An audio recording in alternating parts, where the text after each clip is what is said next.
Welcome back to Drafting the Past, a podcast all about writing history. I'm your host, Kate Carpenter, and on this episode, I was so excited to get to talk with Dr. Margaret O'Mara. I'm really pleased to be here. Thanks, Kate. Margaret is a professor of modern American history at the University of Washington, and she is the author of multiple books, including Cities of Knowledge, Cold War Science, and the Search for the Next Silicon Valley, and Pivotal Tuesdays, 4 Elections That Shaped the 20th Century. Her most recent book is The Code, Silicon Valley and the Remaking of America. I was a huge fan of this book, and I recommended it to so many people, so I was thrilled to get to ask about what went into writing it. Margaret has also co-authored a history textbook, written pieces for places including the New York Times, Wired, many more, and is an active public speaker. We talked about how she keeps track of so many different projects, the way her past work in the Clinton administration affects her writing, and much more.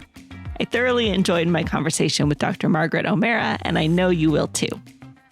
Like a lot of writers and a lot of historians, I started off as a bookworm, a reader, reading everything I could get my hands on. I kind of fell in love with understood how to have my own voice as a writer, I think, in high school English classes with English teachers that helped me figure out how to put words on the page and make a case. And then I trotted off to college initially as an English major. And then I added on history once I got there because I realized how close that one could read and write a lot as a historian too. But I really think that the roots of how I write now, funnily enough, come from my first job out of college, which was I graduated and I went to work on a presidential campaign on the 1992 campaign of Bill Clinton, and then worked in that administration for the first term and a little bit.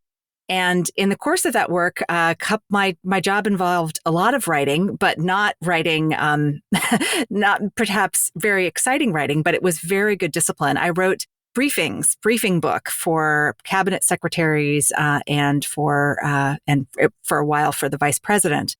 And so every day, the people who are at the top of the government get a big binder of here are all the things you're doing. And there's a cover memo that's kind of summarizes the key things. And in some cases, there are events where they might not have a speech, but they have talking points. So you had to have some bullet points. And that introduced me to the importance of the rule of 3, right? 3 things and keep it short and keep it succinct and get to the point and don't have throat clearing or unnecessary words. And I think that structure really has been a guidance for me throughout my career as a historian. Yeah, you can definitely see that come through in your writing. I wondered if that job had had an impact. Yeah. Let's just start with the basics. So when and where do you like to do your writing? I can write anywhere. My most important element of any writing discipline is a deadline. So if need be, I can make it happen.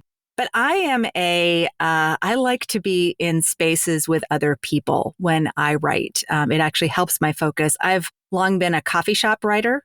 Fortunately, I live in Seattle where there are lots of them and other people doing the same thing. But there is something about the ambient noise and the presence of others and somehow it's the eyes on the street. People, no one really cares what I'm doing, but I feel like I need to, look like I'm concentrating, and that in turn makes me concentrate on what I'm doing. There's something about taking oneself out of the usual space and being in another space solely to write that I find helpful. Do you have a routine? I am usually rather than blocking my day, more often than not, I have days when I write and days when I do other things. I tend to be someone who kind of sits down and goes on a big, multi-hour. I just need to focus on one thing at a time. And I've experimented with other things. I think that one of the things that historians do, I think this is one reason your podcast is so interesting and so useful to so many of us, is that it's very interesting to see how other people do it and to play around with whether that would be a more effective way and a happier way for one to get one's own writing done. But generally speaking, I've found that blocking off my work weeks into a teaching day and a writing day, or having periods of time. Right now I'm on sabbatical. So this is very much, I'm in research mode and writing mode. There's challenges to that though, too, because you have control over your time, but you have control over your time. So you're entirely responsible for creating the containers into which you put your work and get things done, which can be a challenge. How do you like to organize yourself, your research and your writing? Are there tools that you use? Yes, I am. I use a number of tools, mostly digital, but some analog too. I've been a longtime user of Zotero. I've been using it since almost the very beginning, and it now has a very voluminous library that I periodically go in and try to, be a little more organized about. But particularly because so much of what I do is modern history, and particularly when I'm writing about the tech industry, there are a lot of things that exist on the internet, either live on the internet or archived in the Internet Archive and the Wayback Machine. So having that browser add-on where I can just click and immediately save a web page to Zotero is extraordinarily useful. So that's just really that's the big container into which everything goes. And of course you have to organize from there. I tend to use, I've tried to use some different tools like Scrivener, which so many writers I admire use with enthusiasm. I'm a Word person, and I think this is I'm a Gen Xer, and I've always used it.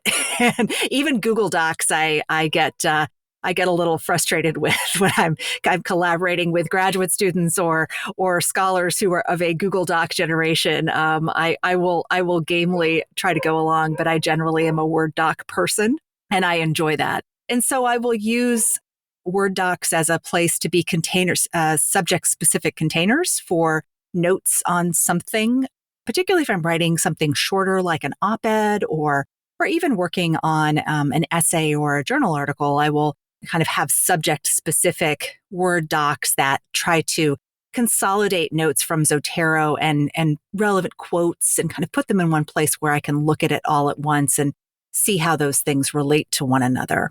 And then I have yellow pads and I write things down on yellow legal pads, and I have lots of those and lots of pieces of paper strewn around my house and in my office. My family gently tolerates them, but that just oftentimes writing things down on paper, and certainly when I'm listening to something, whether it be a lecture or recording of something, I sit and I write down notes. I take notes on paper, and somehow that really helps my attention and my retention. Do you keep both your primary and secondary sources then in Zotero? I do. And there's in part because I think this is also a reflection of, the kind of where I'm getting a lot of things. And certainly when writing the code, I was working with archives, but I was also building my own archive of a sort. I was working with with subjects that many of which weren't that interested in archiving their materials. So I had to be creative. But yes, I keep them all, and I try to organize them by subject, subtopic, a chapter I'm writing, or a certain event, and cluster them that way rather than dividing them one and the other. So where in your research process do you like to start writing? Do you start writing from the beginning? I do start writing from the beginning. I think that part of this is psychological. A blank Word doc, a blank document is very daunting. I encourage all my graduate students to do the same thing. Just start writing stuff. The stuff you write early is not going to be the stuff that often it's the things that get thrown away, but then you get comfortable with also the process of killing your darlings, which I think is really important. And also kind of being more figuring out what goes in and what stays out, that you don't have to write up every single source. But I think getting in the habit of writing and having running documents and having drafts, and even if they're just squibs and incomplete bits, getting words on paper and trying to make that a regular habit. I don't want to say a daily habit, because I would, even I don't make it a daily habit, even though I aspire to. But I think the more you can just spend time writing things, the stronger that muscle is, and also the less daunting it becomes to embark on, particularly a long form writing project like a book. How do you transition from those sorts of like little bits of writing then to completing a full draft? I will combine documents. I do a lot of cut pasting.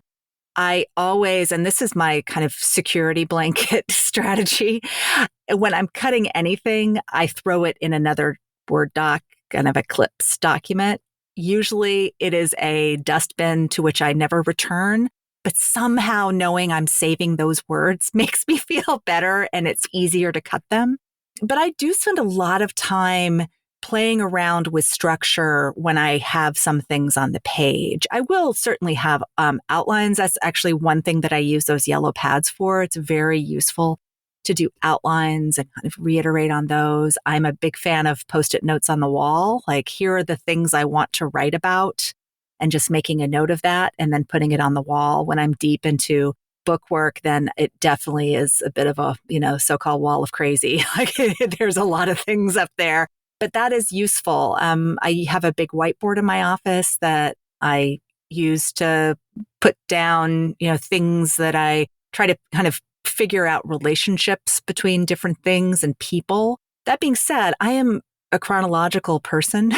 It's interesting. I've played around in a couple of instances, both with, not less so with books, but more with other writing, and kind of not moving chronologically, moving thematically. And my brain really rebels against it. I have a harder time with narrative structure when it's not, this happened, then this happened, then this happened. I like names and dates. I like that chronology. And so having timelines, I always find very useful. And I love the synergy of this person was doing this thing, and then halfway around the world, this other person was doing this thing, and thinking about how, at the same moment, these seemingly unrelated things were happening, and helping to put whatever your main action is in broader context. What then does your revision process look like? My revision process is pretty comprehensive, but I will say my writing process is pretty intense too. And I say this with, I wish it were otherwise. I wish I were better at the bad first draft, just being comfortable with kind of getting words on the page. I certainly will do that in other, I'll play, just as the writing discipline, I'll kind of make sure I'm putting words on the page in some way. But somehow when I'm writing something, I tend to polish every stone a bit. That being said, I still revise a lot. So I've come to realize that this is the way I write. It works. It's more painful, or it feels more painful than I'm just going to put everything out there and not really care about how pretty it is. But I think it's really important as a writer to kind of acknowledge, like, this is the way my brain works, my neurons fire. This is how it works for me, rather than feeling like, darn it, why aren't I doing it this way? This other person seems to do it so effectively, or why can't I, go faster? There's always, I think historians in particular, we're always berating ourselves for not going faster. And certainly having, worked in, with journalists and the very, very fast pace of newspaper and magazine journalism relative to history, that kind of makes you feel even more self-conscious about, I just go as I go and I try to get it done as quickly as I can. But sometimes it just doesn't come as quickly, because what we do is quite complex and does require a lot of thought about content and structure, as well as argument. You said, though, that your revision process is comprehensive. So as you edit your drafts as you go, mm-hmm. Do you then step back and take a big picture edit? I do. I will do a big picture edit. I will come back to something, and I don't completely tear everything up and start again. But particularly when you're working long form, when you're looking at book chapters and sections and structure, just going in and then just giving it a rest. The other wonderful thing about writing a draft or a second draft or something that's still in progress, and then going away from it for a while and returning to it, you feel so much more charitable about it. It's so much better than you thought, right? So when I just come off writing something, I'm like, oh, I guess this is good enough, sending it off, or I'm going to let it be. And then I come back, I'm like, oh, no, that's really good. Oh yeah. And I even to this day will find big chunks of the code that didn't make it in the code for narrative reasons. And I'm like, oh, that's pretty good.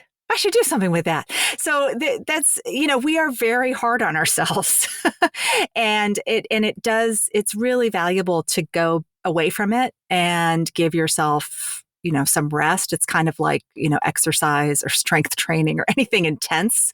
You just have to give yourself a break and then come back, and you see things in a different light. And you also can see the flaws more clearly. You're like, oh, wait a minute. What am I talking about there? Well, maybe what if I just switch the order of these paragraphs? Oh, that's so much better. So we can't just grind and expect to have a clear sense of what's possible for your manuscript. Speaking of giving yourself a break, I was struck while I was preparing for this interview that you have so much going on, both professionally and personally. You have a family and a life. How do you keep writing from getting lost in the shuffle of all of that? It's not like yes, it does occasionally get lost in the shuffle. I think again, this is part of these are the the mind tricks that we play on ourselves, both positive and negative. I think part of it is understanding that it's a marathon, not a sprint, and that life has a rhythm. There are times when personal things take precedence, and there are times when there's more room for professional things, including writing. I think it's really important. I was working on my kids are teenagers now, so they're more self-sufficient. But when my kids were really little, I would feel very self-indulgent to be hiring a babysitter or caregiver to go sit in a coffee shop for an afternoon and try and work on something and maybe leave with like a couple hundred of decent words, and that was it. That's a really difficult thing, I think, for caregivers, parents, and others to do when others depend on you. I think this also counts for, it's a lot easy to kind of let teaching and other professional obligations that other people are essentially asking you to do to take up the space and not feel bad about it. And so writing becomes this sort of, selfish act, but it's not. It's actually fundamental to what we do, and it's fundamental to what we give. And so, I think we all, forgiving myself for imperfections, trying to get the plate as less full, or making sure that whatever is on the plate are things that are things in which I am invested and I believe are important for me to do. Sometimes those are things that other people want me to do, and I agree that they should be a priority. And other times they are things that I want to do, and I have to assert that that's what I want to do. And that, saying no and sharpening that ability to say no and not be too helpful to everyone sometimes has to be what one has to do. But it's not, it's never entirely smooth. I mean, no, I don't think anybody has it fully figured out. We're all kind of spinning the plates, and it's like, oh, one might fall at any time. But I as time has gone on, and look, I sit from I am deeply aware of how lucky I am. I am a tenured, senior tenured professor at a research university, and I do have I do have the ability to say no to things in a way that I didn't at earlier points in my career. But appreciating that even at any point in my career, when I look back to when I was on the tenure track, or even before when I wasn't on the tenure track and was trying to get on it, there were things I was saying yes to that, like looking back, I'm like, I didn't really have to put myself through that. That did not help me, nor did it help the people I was supposed to be helping. So it's good to remind ourselves that we're not, indispensable. We don't have to be indispensable to everyone all the time. Absolutely. Well, I want to ask about you. You have written about, or you do write about, and specialize in history in very different areas, particularly tech history and then presidential history, although there are definitely connections between them too. But, I'm curious both, why are you drawn to those two different subjects? And then how do you keep that balance between them? I'm interested in power. And I think that really I call my time working in Washington, D.C. in the Clinton administration, both in the White House and I was at Health and Human Services, as my first graduate school, because so much of what I observed there, experienced there, really colors what I pursue now. I already talked about the writing discipline. I think there is that, the core, the talking points in the briefing book and are still there in my soul. Although part of the reason I went to graduate school, I was like, I would like to write something in my own voice, please. I do not want to write in Al Gore's voice anymore. I know he's the vice president, but I need to move on. And, again, it was what an extraordinary experience to have in your early 20s. But still, it was, I'm really glad I had that time of my life, and I'm glad I moved on from it. But what I did observe there is I was in the room where it happened occasionally, on the periphery of the room, to be clear, like against the wall as the support staff. I was, not making any decisions, but really observing up close how the most powerful people in the world were just human beings trying to muddle their way through.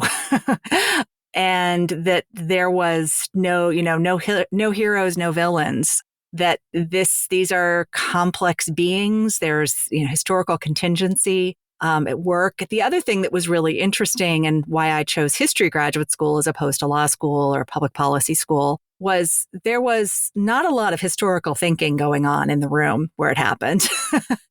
That everyone was barreling forward from the present tense to the future tense, occasionally calling in historians to, sit and talk to the president about what would Lincoln do in the situation. But kind of at the moment, there was not a sense of, okay, 40 years ago, we did this and this is how it played out. Maybe this legislation should, we should keep that in mind as we craft this new piece of legislation.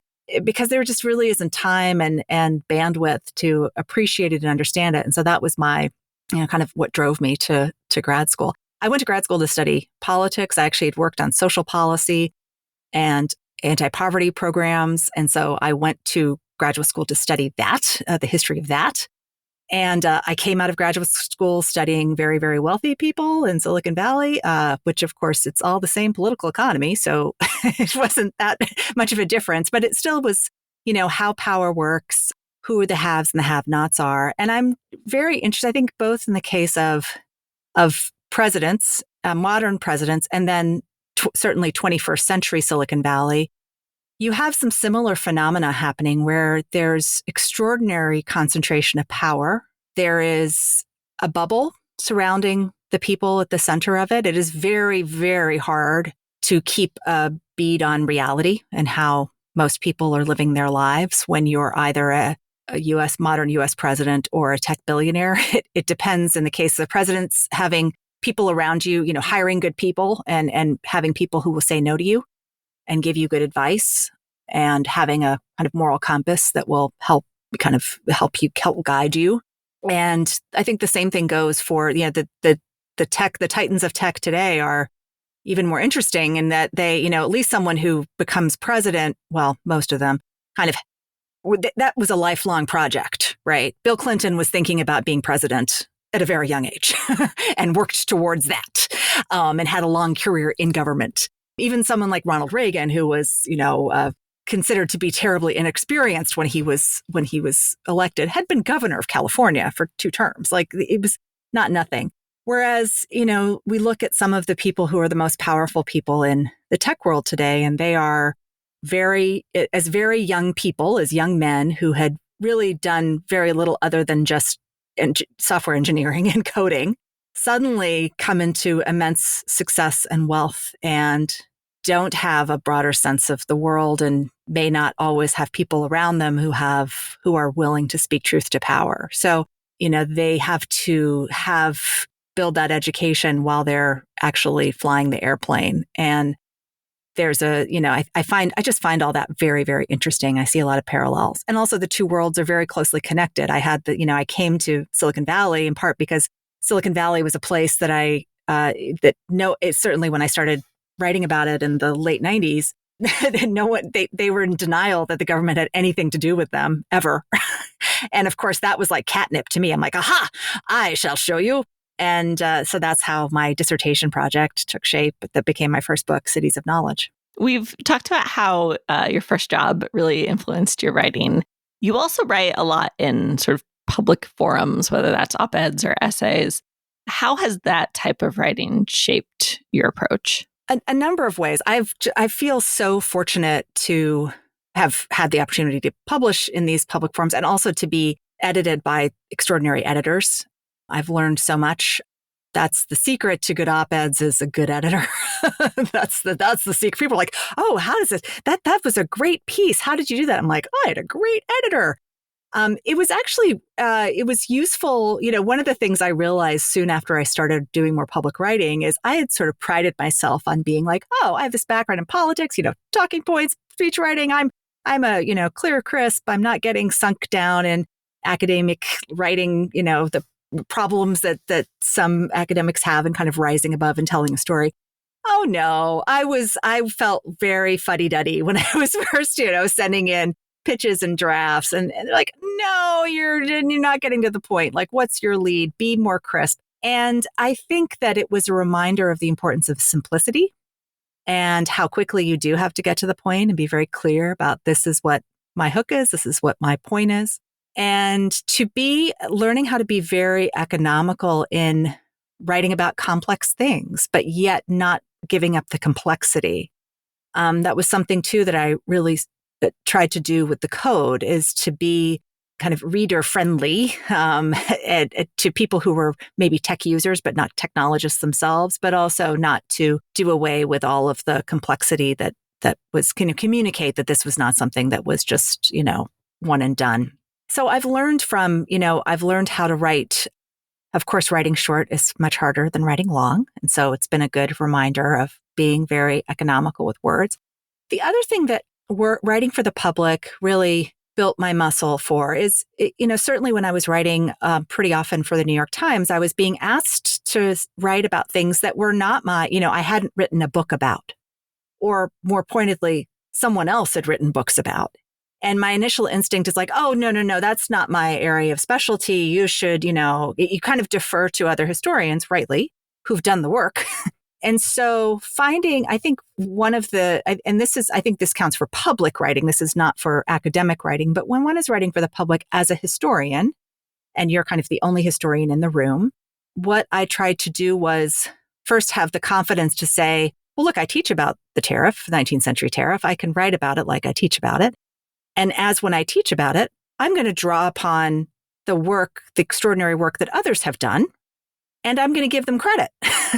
So what I really sought to do, of course, you can't footnote an op-ed, but I really, really tried to really mindfully draw on the other scholarship, to quote from other scholars, not in a way that was clunky and kind of would send a regular op-ed page reader sort of to scurry to this, another section of the paper, but something that made it clear that, there is a body of work about this. And what I also tried to do after a column came out, this is when Twitter was still Twitter and not X, I would do I would go on Twitter and do a thread that had links to all of the work that I drew upon to, I wrote a column on presidents paying their taxes, on presidential tax returns. That was a wild ride, which was really fun. But, that was an example of something where I knew enough, to write something coherent, but I was really digging in deep and doing a lot of research and drawing upon the work of other historians and other scholars of taxation.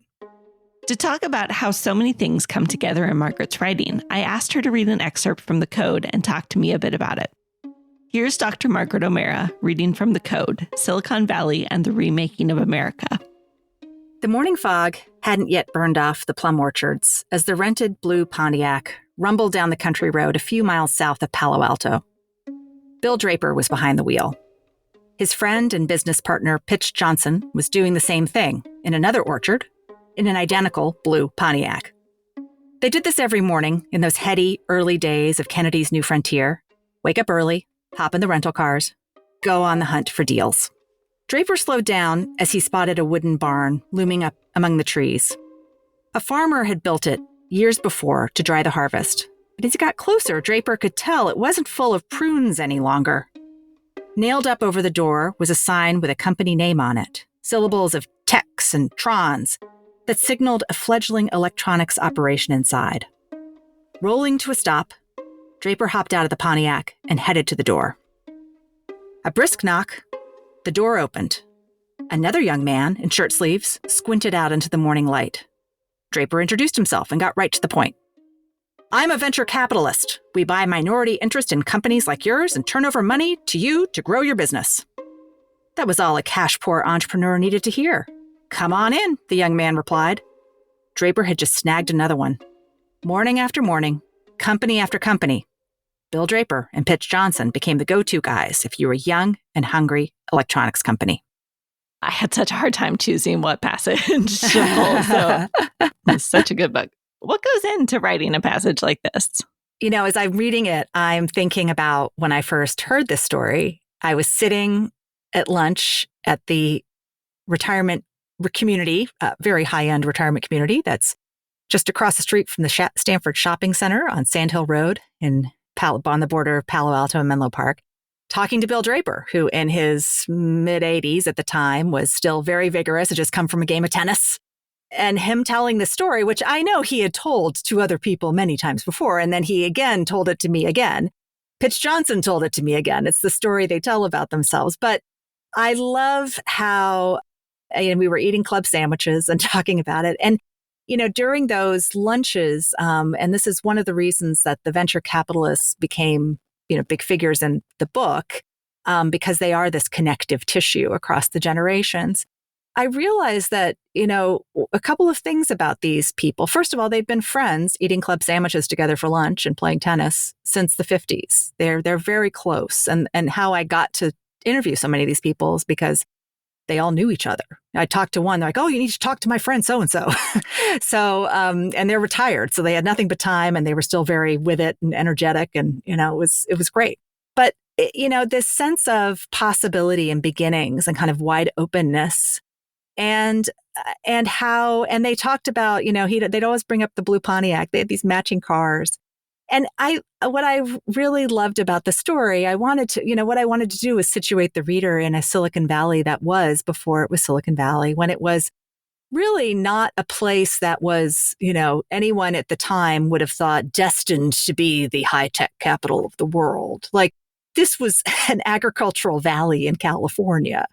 And Draper and Johnson and others like them were young guys. They were not particularly rich and famous or even particularly techie. Draper came from, he had a pedigree. He went to Yale. He had an Ivy background. He was the exception. Almost all of the people in this generation, and certainly the ones starting companies, were out in California because they didn't have connections. They were scholarship kids. They were all white men, to be clear. But in the world of mid-20th century America, they were suddenly given this opportunity because of their engineering interests and skills and because of Cold War spending that was causing the electronics industry to boom, to become entrepreneurs and in some cases become spectacularly successful. So these very, very rich men that I had club sandwiches with in the middle of the 20-teens were, started off their careers as poor boys working on the oil rigs in Texas for the summer to pay for their college expense, for their books for college, or from small towns in Iowa. Or small towns in South Carolina. They were not people that were expected to be titans of industry. And I thought that was a really revealing thing about, helping to show how mid-century America, mid-20th century, that sort of that era of prosperity and of public spending created this escalator of opportunity for so many people. When you're interviewing people for a book like you were here, are you also looking for details as a writer that you can include for scenes? So I know that they brought up the blue Pontiac, but do you ask what was the day like that day? What were you wearing? What were you thinking? That sort of thing. That is actually most of what I'm looking for when I interview people. And that's something I learned through the process of doing this book. I started off being like, oh, you're going to tell me things. And look, human memory is fallible. It's actually something that really came home to me when I was writing my second book, Pivotal Tuesdays, which was about presidential elections, including the election of 92, which I worked on. And I was like, this is going to be a breeze. I remember everything. Oh, heck no. I forgot 2/3 of it. So, oral history is an extraordinarily valuable source, particularly when conducted by a trained oral historian, which I am not. But you are relying on someone it's the cases of the people I was talking to, you're relying on people to remember details from many decades prior, and also details that have been burnished and may have altered over many decades of talking about them and remembering them, right?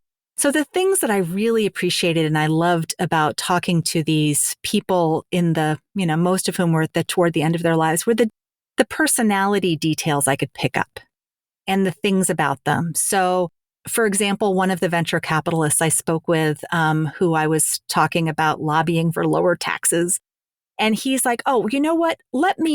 Next time we meet, I'm going to bring you a copy of my calendar from 1976, and I'll show you so you can keep track of all the people I met with on Capitol Hill." So, A, he still had the calendar. B, when he brought me the copies, it was a color copy because he had color blocked and coded everything so neatly and tidily. And I thought that was just a wonderful detail about him. And he, so I think that's the value of having these conversations, not to expect, oh, I'm going to discover something factual that an archive won't show me or another kind of archive won't show me. Maybe you will, maybe something will slip out. But I came to appreciate them more by I could write about them. I could bring them to life on the page after I talked to them in a way that I could not had I not had these conversations. That's fantastic. Your writing is so clear, such a delight to read. I know from experience that making writing look so easy is often actually really hard work. At this point, does it come fairly naturally to you to write so clearly, or does that get pared down in the revision process? It does not come to me easily. I don't know if that makes listeners feel better or worse. No, it does not. It doesn't get easier. I wish it would. Don't we all? I wish it were easier. Sometimes you're like, why did I choose to do this for a living? Like, what? Yeah, it doesn't. But there is something that is exciting about the process, when you get in the flow of it, that you can't replicate it any other way. It is gorgeous. And of course, nothing's better than, closing the computer and being like, oh, I wrote some good words today. It doesn't get easier. I think that what has gotten easier is I do kind of start with the people. I mean, I have an argument, I have ideas, but when I'm thinking about actually writing the thing, I'm like, okay, what are the stories that can carry my ideas? Who are the people that can carry my ideas? And so in a way that's shifting a bit to thinking more journalistically or novelistically than a lot of academic writing, right? That isn't mutually exclusive. I think there's sort of actually more historians than not who write kind of narrative. We're all storytellers, and the kind of old chestnut of like clunky historical writing. I honestly don't know where that exists anymore. I think there's just brilliant stuff being written. If it ever really existed, I think it's a bit. Yes, there can be really complex ideas that can be hard to. You've got to think hard to grapple with them, but that doesn't mean it's hard to read. So I do think about who are my people. And I think a lot, and this is something that my graduate students and my undergraduates, I think get tired of me, my comments on drafts when there's, I never like it when an acronym is doing the action, right? When it's like an agency, when there's something like, oh, HHS, blah, blah, blah. I'm like, who in HHS? What people? This is human choices. Like the building, the White House didn't do it. Other people did it. Facebook didn't do it. Who did it? So that, who are the human beings? And I think forcing that discipline on myself too, and being really, really trying to dig down into who did what, when, where, how, which is what historians, that's part of what we bring to the party, right? We make it clear that these are human choices and that there is agency here. And that's not just nothing's inevitable. There are no monoliths, no acronyms, do things. I want to talk a little bit about the structure of the code.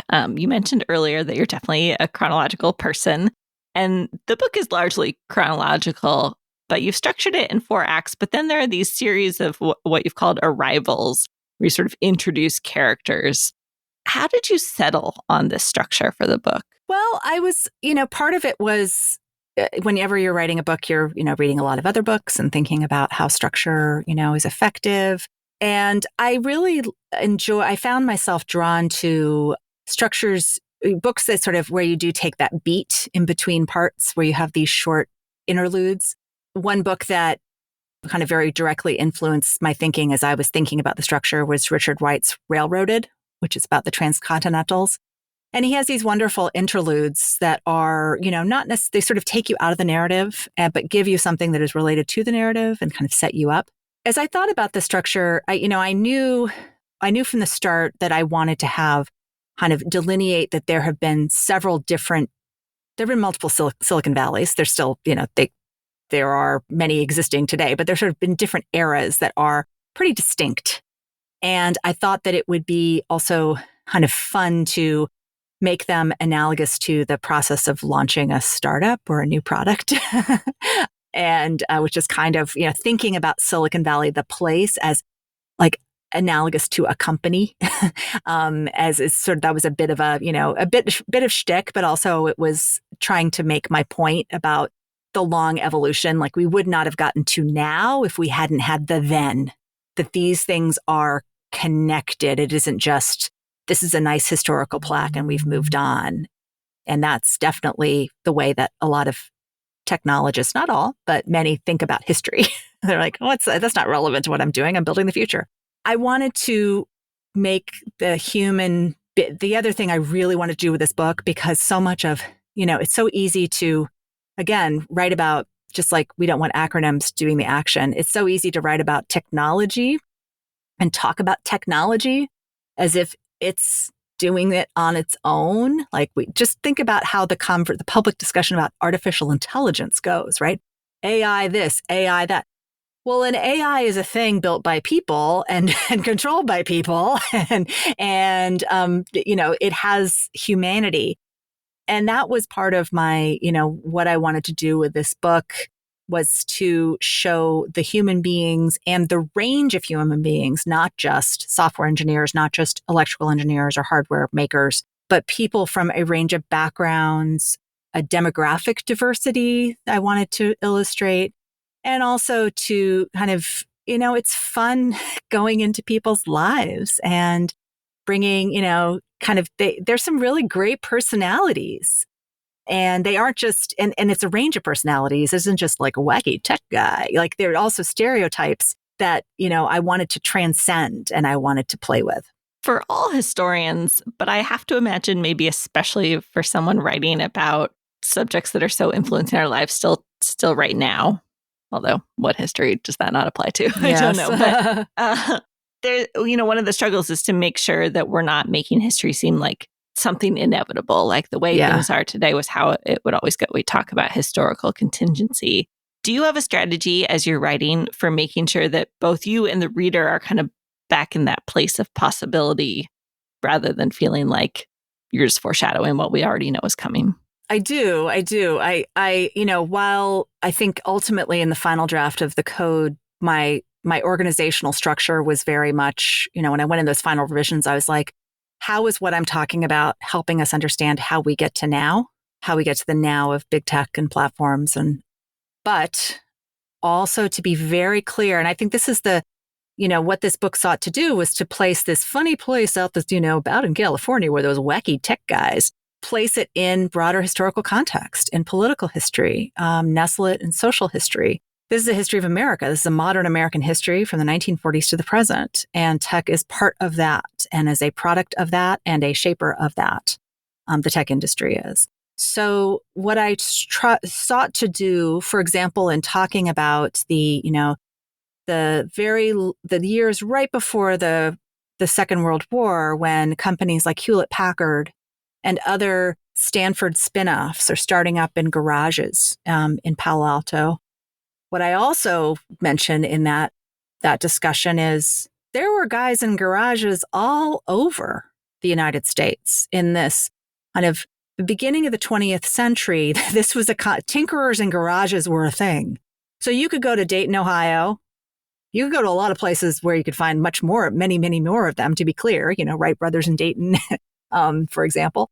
But go to any community, town, city of any significance, any region of the country, and you would find some garage startups, a handful here and there.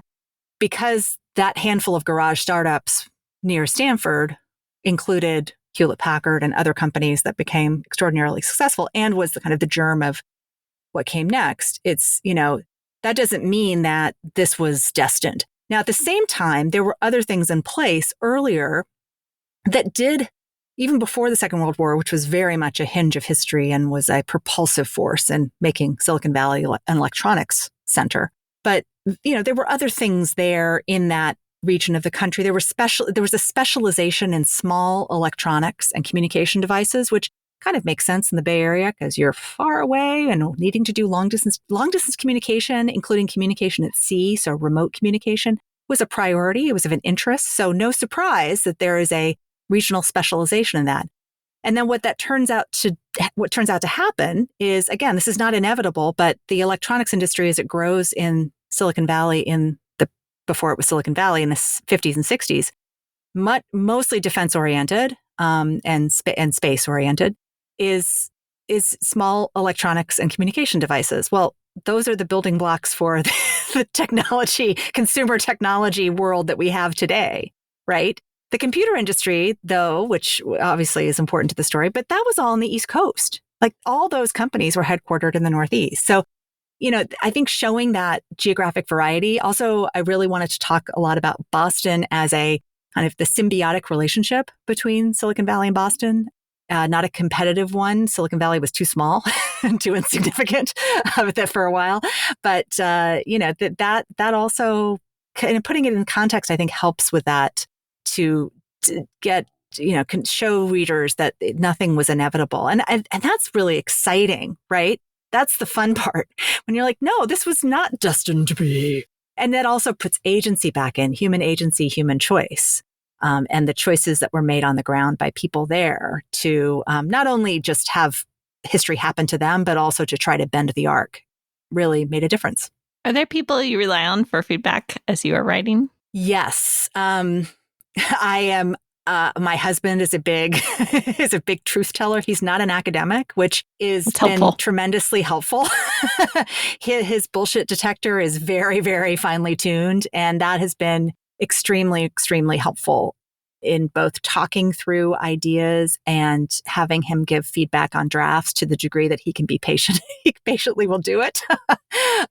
Sometimes I try not to put too much on him, but I think even just having, conversations that sort of talking through ideas is really, really generative.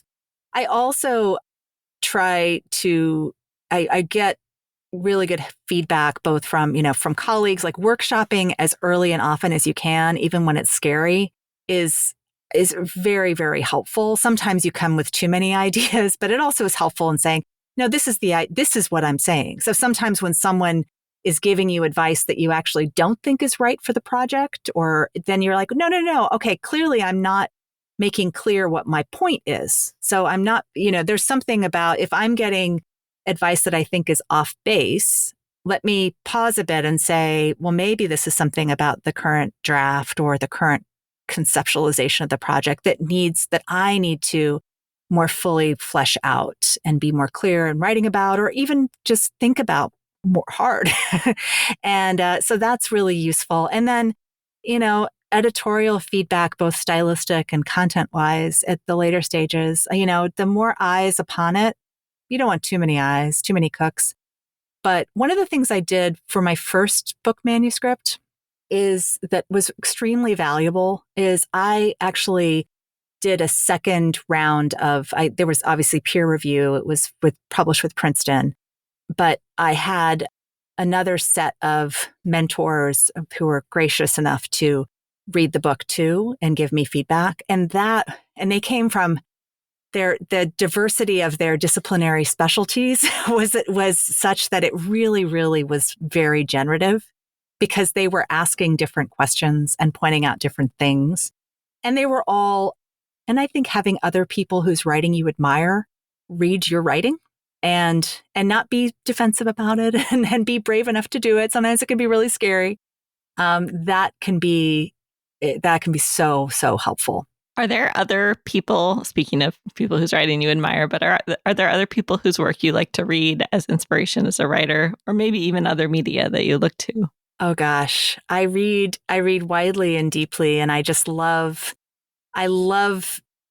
excited by all of the there's such a flood of books that have come out, even in the last 3 or 4 years. I can't even name them all. But I think one of the things that's happened in with historians, with history books and books by historians, both those working in academia and those out, is there have been more and more kind of the academic trade hybrid books published by academic presses that are written with a broader audience in mind, and in some cases marketed very effectively to those broader audiences, and vice versa. You have trade houses that are really supportive of and putting out books that are narratively compelling, but also are really important works of scholarship.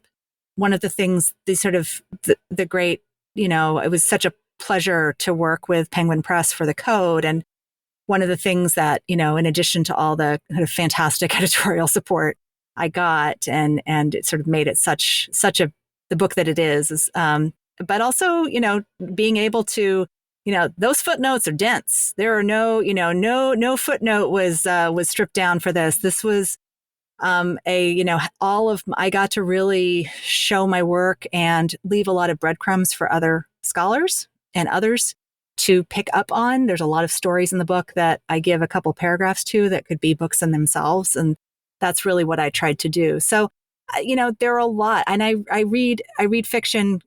I'm always have a work of fiction going on. I wish I read more. I kind of, I go on these big jags when I'm on vacation, and I'll just tear through lots and lots and lots and lots of books, and then there'll be a dry spell. But I think the more that one reads, the more you absorb. And I read very carefully and with great admiration historians writing in the public. I think that, it's very exciting to see historians like Jill Lepore and now Daniel Immerwahr and others in the New Yorker and seeing historians who are writing long form work in magazines like The Atlantic and the New Republic and others. Those are things that I read avidly and carefully and with cheering along. Because I think one of the things when I first started grad school back in 1997, after working in Washington, as I was introduced to all this sort of extraordinary literature and coming at it from my kind of public policy wonk hat, I'm like, I feel like there's just all these wonderful lights are under bushels. They're being published in academic journals. They're being published by university presses, and they're hot topics of conversation within academia and in graduate seminars, and they're not out in the public. And you didn't have as many historians writing for the public. And, this is what I call the silver lining of the very, very dark cloud of the collapse of the job market and also the proliferation of online outlets is you have so many more historians who are writing for public audiences. And I think that is just a net good. Now we just got to make it, economically feasible. We need to find a way to make that people make a good living doing that. But I think that's so different from 2024 is so very, very different from the late 90s in terms of the kind of public intellectual, historians as public intellectuals and how many of us there are. And there isn't you don't have to choose a lane, which I certainly felt at the beginning of my academic career, I had to kind of choose a lane and maybe downplay the public work I was doing and the more applied public policy related things I was doing. I didn't really trumpet them on my CV, and now I see them all as of a piece. I write an op-ed, it relates to my teaching, it relates to my research, and vice versa. All these things are generative. What's the best piece of writing advice you've ever gotten? There have been a number of pieces of writing advice. There has been, strangely, one of the best pieces of writing advice was from my graduate advisor, the late Michael B. Katz, who was just extraordinary and taught me how to be a great advisor. Incredible human being. But when I would finish my comprehensive exams, I announced to him that I was moving to San Francisco from Philadelphia. I was at Penn, and to work on my dissertation there. At that time, my dissertation was not necessarily California centric. I was moving there because my husband had just was taking a job at a .com company. And he, and this was like a Jedi mind trick that I admire in retrospect greatly. He kind of gave me this long, he gave this long sigh and he's like,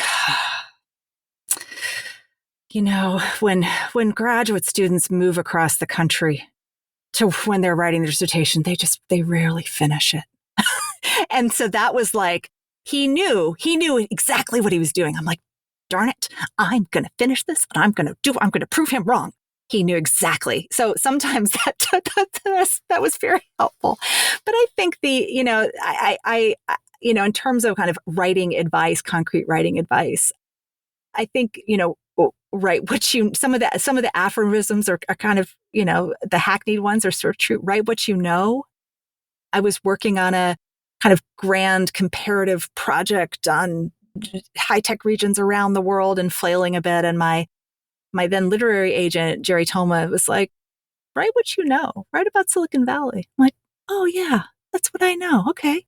And then I also got a wonderful piece of advice when I was in the early stages of the code and sort of thinking about it in a way, kind of writing around the big story, feeling like this isn't, I'm not the one to write the comprehensive history of Silicon Valley. Like someone else is going to do that. Some journalist is going to do it.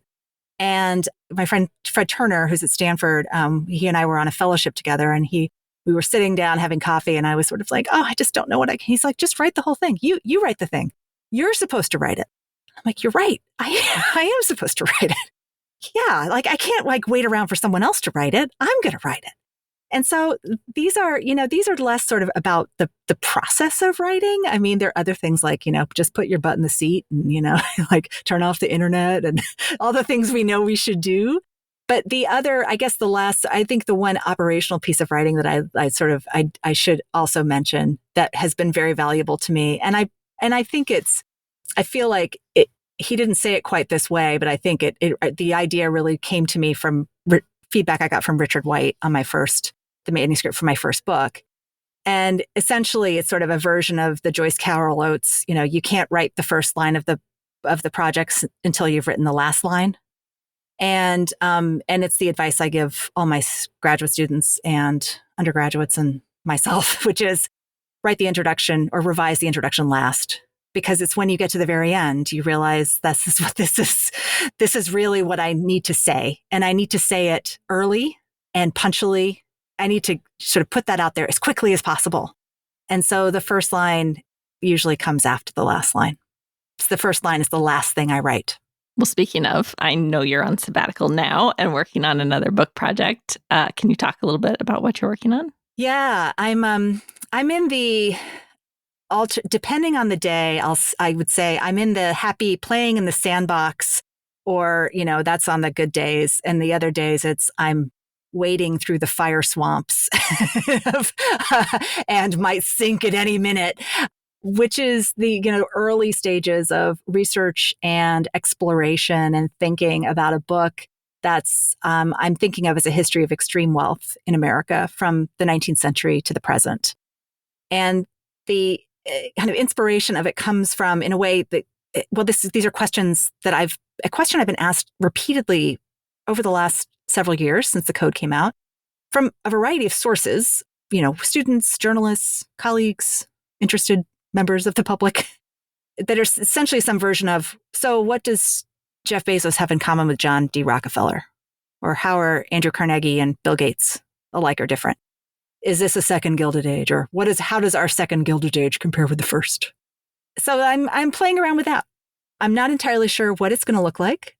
I would like it to be not a weighty tome for my own sanity, and also just for the reader. I would like this to be something that helps people understand and contextualize properly the extreme wealth creation and the American billionaire in historical context. So a lot of it is TBD, but what I'm doing, one of the things in the stage of this project, and this is partially, this will be my fourth book. So I'm fortunate in that I don't feel like got to get it done to get tenure, got to get it done to get something. I have latitude. Again, as I said at the top, it's like a great blessing and also a great curse because I don't have a deadline yet.